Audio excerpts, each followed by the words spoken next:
देखें जो चार्ज नवाज शरीफ के ऊपर था उस वक्त, उनकी मिन्नत समाजत तक होती रही है।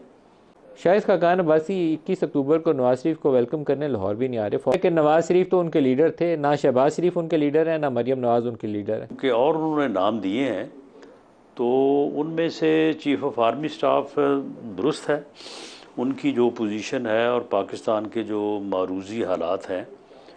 बिस्मिल्लाहिर्रहमानिर्रहीम। अस्सलाम वालेकुम नाज़रीन कराम, मैं हूं अब्दुल बासित स्वाति और आप देख रहे हैं मेरा डिजिटल चैनल। नाज़रीन कराम, पहले आप ये वीडियो देखिए, फिर इस पर डिटेल में बात करते हैं। बात की है कि इमरान खान साहब को भी साथ बैठाया जाए।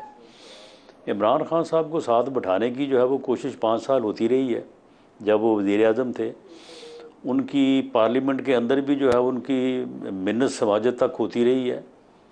जब पुलवामा का वाक़या, उस वक्त भी उनकी मिन्नत समाजत होती रही कि जी आए, आके बैठें। लेकिन उनका तो एक अजीब रवैया था कि जी मैंने तो किसी को छोड़ना ही नहीं है, मैं तो इनके साथ हाथ मिलाने को तैयार नहीं हूँ, मैं तो इनको देखने को तैयार नहीं हूँ। और उनमें शाहिद खाकान अब्बासी साहब जो थे वो शामिल थे। तो उसके साथ किस तरह से बैठा जाए, उसे किस तरह से बैठाया जाए, और इस वक्त की जो सूरत हाल है जिसमें वो जो चार्ज फेस कर रहे हैं उनको किस तरह से अलहदा करके उनको बैठाया जाए, इसके ऊपर मेरी रिजर्वेशंस हैं। देखिए जो चार्ज नवाज शरीफ के ऊपर था उस वक्त, नवाज शरीफ को तो करप्शन में आपने सज़ा भी दिलवा दी थी, नाअहल भी करार दे दिया था। सबको पता है कि पॉलिटिकली मोटिवेटेड केस था। आपको 25 किलो हीरोइन में उन्होंने डाल दिया था, सबको पता था कि वो गलत केस है। तो इसके बावजूद अगर उस वक्त कोशिश होती थी इकट्ठे बैठे जाएँ, तो अभी भी कोशिश करनी चाहिए। सियासत यही है। नहीं, उस वक्त कभी ये कोशिश नहीं हुई थी इमरान खान की तरफ से या उस वक्त की हुकूमत की तरफ से, उस वक्त की इस्टेब्लिशमेंट की तरफ से। Imran Khan made a mistake, ये उसका पॉलिटिकल ब्लंडर था जो वो कर रहा था कि इसको जेल में डाल दूंगा, उसको जेल में डाल दूंगा। अब वो खुद जेल में है, तो क्या आप उन गलतियों को दोहराना चाहेंगे या उनको सुधारना चाहेंगे? नहीं, हम उन गलतियों को दोहराना तो नहीं चाहेंगे, लेकिन उन गलतियों के ऊपर किसी को प्रीमियम भी नहीं देना चाहेंगे। ऐसा तो नहीं होना चाहिए कि एक आदमी गलत करे और अपनी जब गलती के दाम में जो है वो प्रोसिक्यूशन फेस करने लगे, तो उसके बाद जो है वो फिर माफ़ी तलाफ़ी जो है वो शुरू हो जाए। फिर मुकाफ़ात अमल किस चीज़ का नाम है? शाहिद खाकान अब्बासी 21 अक्टूबर को नवाज शरीफ को वेलकम करने लाहौर भी नहीं आ रहे। फॉर्मर प्राइम मिनिस्टर हैं आपकी जमात से, तो ये आपके लिए बहुत बड़ा एक सेटबैक है। मेरे तो इल्म में नहीं ये बात। हमने हर डिवीज़न में एक सीनियर अपने साथी को, अपने लीडर को जो है वो ज़िम्मेदारी ये सौंपी है कि इस किस्म के अगर उस डिवीज़न में कोई थोड़ी बहुत कोई रंजिश हो या कोई मामलात हमारे पार्टी के लोगों के माबैन हो, तो उन चीज़ों को जो है वो दुरुस्त करे या उन चीज़ों को रिज़ॉल्व करे।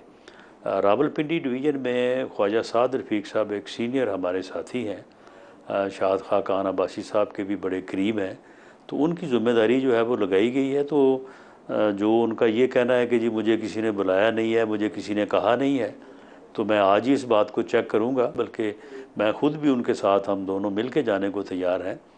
और आपको मनाना पड़ेगा अगर वो मान गए, अदरवाइज़ उनका ख्याल ये है कि नवाज शरीफ तो उनके लीडर थे, ना शहबाज शरीफ उनके लीडर हैं, ना मरियम नवाज उनके लीडर है।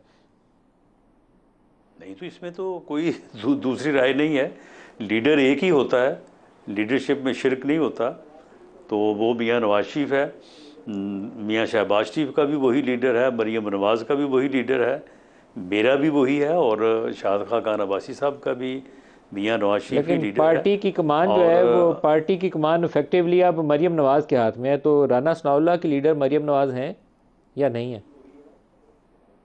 देखिए, मैं मरियम नवाज़ को पार्टी की एक सीनियर जो है वो मेंबर भी और एक लीडर भी इसलिए मानता हूँ कि मरियम नवाज़ ने जब उसके ऊपर ज़िम्मेदारी दी है पार्टी ने या पार्टी के कायद ने, तो उसने ज़िम्मेदारी निभा के दिखाई है। उसने जो है वो उस वक्त जब कोई यानी बाहर निकलने को तैयार नहीं था, उसने पार्टी को लीड किया। उस वक्त हम सब लोग जेलों में थे, उसने हमारा मुकदमा लड़ा, वो हमारे घरों तक पहुंची, हमारी फैमिलीज़ को जाके जो है वो उन्होंने जो है वो हौसला दिया। शाहिद खाकान अब्बासी साहब के वो घर गई, मेरे वो घर गई, और उस वक्त उसने पार्टी को जो है वो लीड किया और पार्टी को उस वक्त जो ज़िमनी इलेक्शन हुए उन सब में कामयाबी दिलवाई।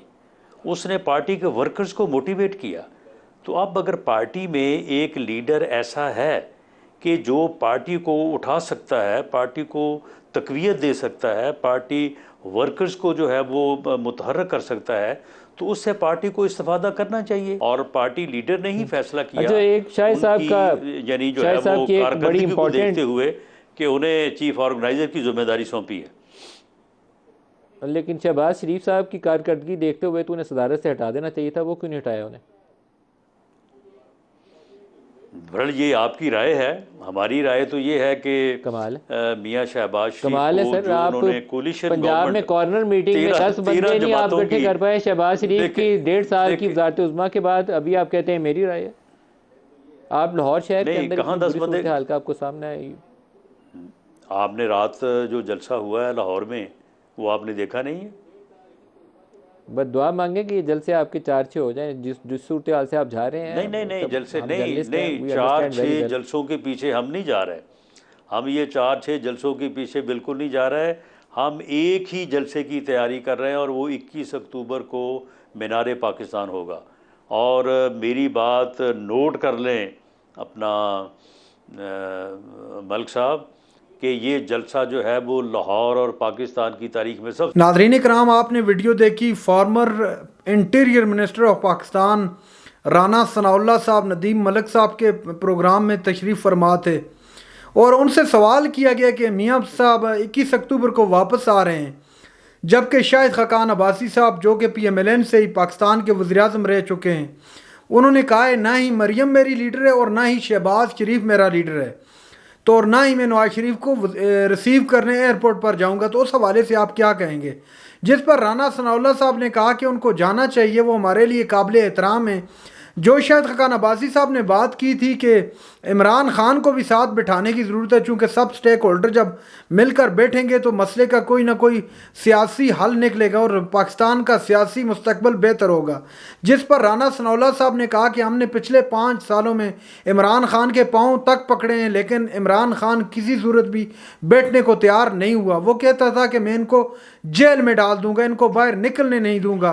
धमकियों पर उतर आए थे उस वक्त इमरान खान। तो आज हम उनके साथ बैठने को तैयार नहीं है। जो राना सनाउल्लाह की बातों से मैंने अखज़ किया वो यही लग रहा था। नाज़रीन इकराम, मियां साहब तो वापस आ रहे हैं, लेकिन ये जो जलसा किया उस जलसे के हवाले से भी सवाल किया गया कि इतने कम तादाद में जो लोग निकले। राना सनाउल्लाह साहब से पूछा गया तो लाजमी सी बात है, जो भी सियासी पार्टी हो वो अपनी सियासी जो उनकी होती है उस हवाले से वो यही कहते हैं कि नहीं, हमने बड़ी तादाद में अवाम निकाली है। इसके अलावा मियां साहब के मुतालिक भी बरा ये कह चुके हैं कि बहुत बड़ी तादाद में अवाम मीनार पाकिस्तान पहुंचेगी, नवाज शरीफ को वेलकम भी करेगी और नवाज शरीफ का खिताब भी सुनेगी। उसके बाद नवाज शरीफ अपनी गिरफ्तारी भी देंगे और उसके बाद अदालतों में जो मुकदमात हैं उनको फेस करेंगे। लेकिन यहाँ पर सवाल ये है कि एक कन्विक्टेड मुजरम जो अदालत से एक महज 4 हफ्तों के लिए गया था, जब वो पाकिस्तान वापस आएगा तो क्या पाकिस्तान की अदालतें उसको जमानत दे देंगी? क्या इस तरह आम आदमी को इस तरह का रिलीफ मिलता है कि वो एक अदालत, एक पहले तो जेल से जाना ही नामुमकिन है किसी आम आदमी के लिए, किसी भी सूरत में किसी भी ज़मानत पर उसको नहीं छोड़ा जाता। 2 सेकंड के लिए सोच लेते हैं कि किसी को छोड़ भी दिया और वो इतना बड़ा जो है टाइम के बाद मुल्क वापस आए और कानून की धज्जियाँ बखेर के वापस आए। धज्जियाँ बखेरने से मुराद 4 हफ्तों का कहा था, 4.5 साल बाद वापस आ रहे हैं। तो क्या अदालत उसके साथ इसी तरह डील करेगी जिस तरह मियाँ साहब को डील करेंगी? लेकिन अभी आए नहीं, ये सिर्फ तहफ़्ज़ात हैं जो आपके सामने रख रहे हैं। रखने का मकसद ये है कि पाकिस्तान का अदालती सिस्टम इतना कमज़ोर समझ रखा है इन लोगों ने कि ये जो चाहे मर्जी करेंगे और इनसे कोई पूछने वाला नहीं होगा। मेरे ख्याल से अब ऐसे नहीं होना चाहिए। मियां साहब बिल्कुल आना चाहिए, उनको वतन वापस, उनको कानून का सामना करना चाहिए और ख़ुद की गिरफ्तारी पेश करनी चाहिए। उसके बाद अदालतों को फेस करें, फिर अदालतें जाने और मियां साहब जाने, अदालतें उनको बरी कर दें, बेइज्जत उनको इलेक्शन लड़ने की इजाज़त दे दें। कोई नहीं रोक सकता अगर कानूनी तरीके से हो तो फिर अवाम भी उस पर सवाल नहीं उठा सकेगी। नाज़रीन इकराम, ये थी आज की हमारी वीडियो। चैनल पर जो नए चैनल को सब्सक्राइब कर लें। अगली वीडियो तक के लिए अल्लाह हाफिज़।